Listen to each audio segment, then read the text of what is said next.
What does retirement planning actually look like? My name's Joe Conroy. I'm a certified financial planner, and here at Hartford Retirement Planners, I'm sure you can imagine we plan lots of retirements. And it isn't just looking at spreadsheets or some boring charts and analysis. It's actually a lot more dynamic and a lot more user-friendly for the non-financial expert. So today's video, we are going to go into an actual retirement plan for a hypothetical client and show you exactly what you could expect if you were a client of ours. So without further ado, let's get right into it. Okay, so here we're looking at a sample 45-year-old couple. We've got John and Jane Doe. We've got employment income. I'm gonna give you a little bit more detail because hopefully somebody can see themselves through this plan. And this is actually part one of a three-part series. We're gonna go through John and Jane Doe's plan at age 45, at age 55, and age 65. Because each of those ages have unique needs and circumstances that we come across all the time. So as we scroll through the software, we put individuals' information into it. So for this example, John, let's say he's a teacher at a local county, and Jane is some type of technology software manager, something like that. Where we're located, there's a lot of government contractors, a lot of technology jobs, so we see this quite often. In Maryland, which is where we're located, although we can work with people in any state that is in the US. And we're gonna zip through some of this pretty quickly, but John and Jane Doe have two kids. They're ages 13 and 15. So one of their main concerns is likely child education funding and expenses. So college, are they ready for that? So here's where we get into some of the assumptions, right? So what goals are we looking to accomplish? Now these numbers, as you can see, we can adjust up or down, but we need to start with something. So John and Jane, in this example, want to retire together at age 65. We expect them to live to their early 90s. We see a lot of people living longer than that. Unfortunately, some people not to that point. This is where I like to tell people, even if you don't think you're going to live to age 92, we hope your money will at least last that long or longer, right? We want our money to last longer than we do, if possible. A lot of detail in the plan. Do you want to move to another state during retirement? Yes or no? As I'm going through this, this system will factor in inflation, and we can move that number around. It looks at the specific taxes for the state that you are located in. It looks at earned income versus capital gains. There is a lot of processing that goes on behind the scenes. Nothing that should be confusing to you, but just be aware that there's a lot of detail that goes into this planning software. So let's get into goal planning. Now this is difficult for people, right? This is the type of conversation that maybe you're having coffee on Sunday morning and what would retirement look like if we didn't have to go to work, or if you win the lottery. You know, that's kind of a similar conversation where you don't have to work anymore. All of these can be customizable. Travel, a new car, leave money to kids, grandkids, or a charitable organization, college expenses, gifts, a new home, so on and so forth, all right? So here we've got, we'll click on this one. The main goal is funding retirement. All the other stuff is nice. That's why we have needs, wants, and wishes, three different categories of importance. But based on, and we help people find this number, so if you don't know how much money you spend each month, that's okay. We will talk you through how to get it. $9,000 a month in today's dollars, all right? So that will be higher when they actually hit 65. This is the today's equivalent of what retirement will cost them. And again, this number is adjustable. Are they changing the state in retirement, inflation, yada, yada, yada? There's a lot of different things we can click through here. Healthcare. You need healthcare. We've got different projections. If you have a company-sponsored plan, we can take a look at that and input those costs. The main concern, I think, is probably, can we afford college expenses for John and Jane Jr.? I've never seen a daughter named Junior, but kind of keeps things simple for this. So we will put in absolutely everything that you want to, and just know that if it's overloaded, we might need to adjust some things on the back end. I'd like to put some money away for daughter's wedding, and they want to travel in retirement, do $10,000 trips, 15 consecutive years. And again, these numbers are growing by inflation. Healthcare and school expenses grow faster than regular inflation. So now we know what they want to do. What we're going to do next is go in and input their circumstances. What does their situation look like right now? We have estimates for how much they'll get for Social Security, or we can override that with what your actual estimator with your Social Security benefit statements say. Now, not everybody's lucky enough to have a pension in retirement. John, in this teacher example, is fortunate enough, and we put in a projection. We have 100% going to his survivor if he's not around anymore. That's definitely a recommendation we make way more often than not. Everybody's situation is different. So we've got some pension income, maybe you've got rental income, or we've even heard royalties. If you have some type of project that continues to pay you on a regular basis, we can put all of that in here. Total assets. Now, if you're looking at this and say, I'm 45 years old, is this about how much money I should have to be on track for my goals? No, this is just a hypothetical example. Everybody's running their own race. If you want to know if you have a good amount for where you are right now or not, we will give you an honest assessment of it, but don't compare yourself with this John and Jane Doe example.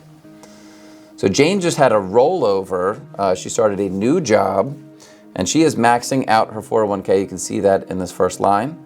John has a 403b without matching, but somebody, when he first started teaching, told him you should enroll in it, and he just has, and it's worked out okay for him. Cash savings of $25,000 or a rainy day fund, and they do have 529 college savings plans for both kids.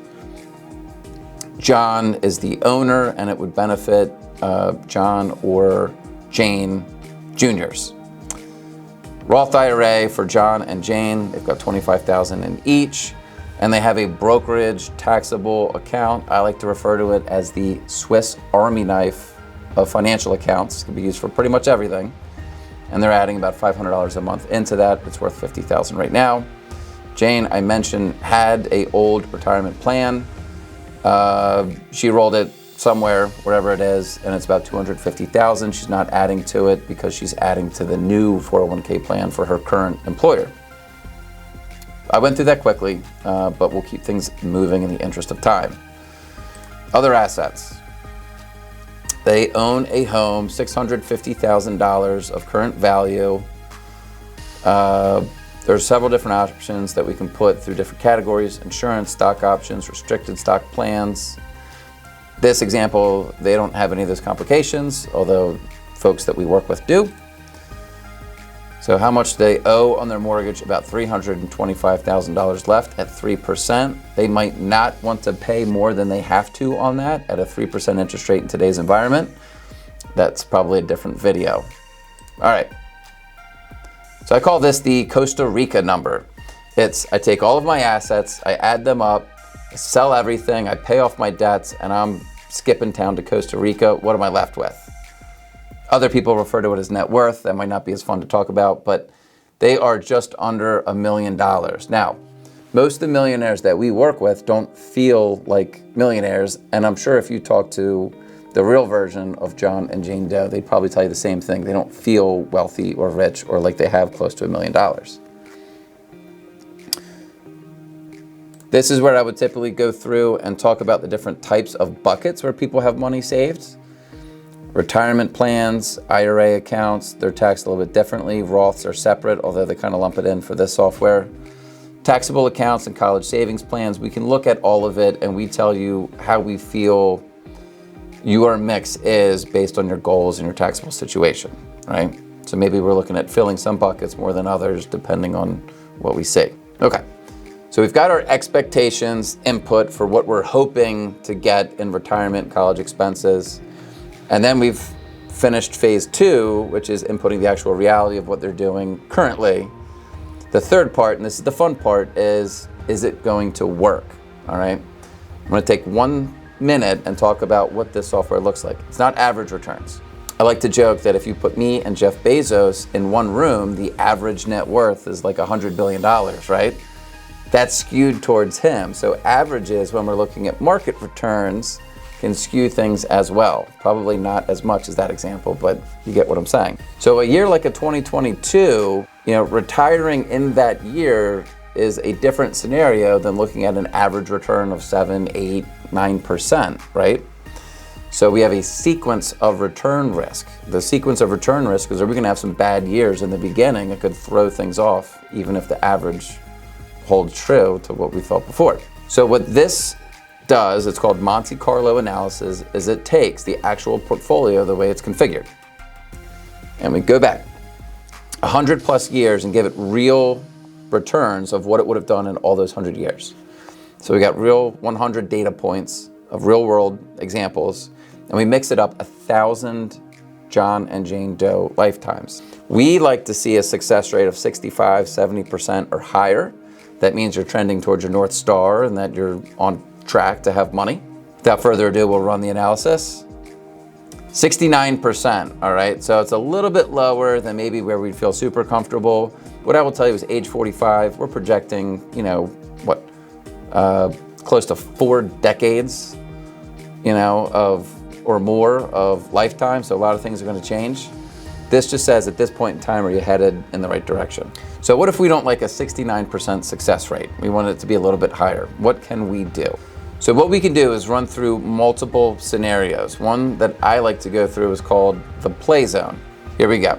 So we can take the base case scenario and then compare it to a couple of different things. Now, we spend less money in retirement, we work longer, we work shorter. How does it all actually affect the overall confidence of the plan?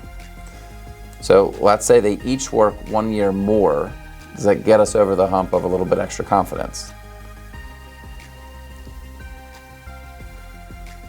So it takes a second to load when I make one simple change because again, it's running 1,000 simulations of what that actual hypothetical outcome could be.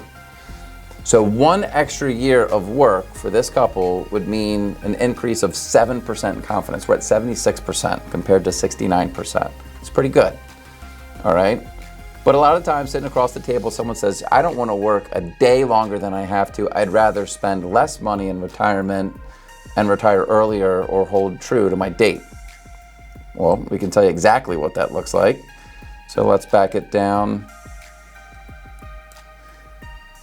Instead of spending $108,000 a year for their normal retirement expenses, everything else being equal, we spend $8,000 less.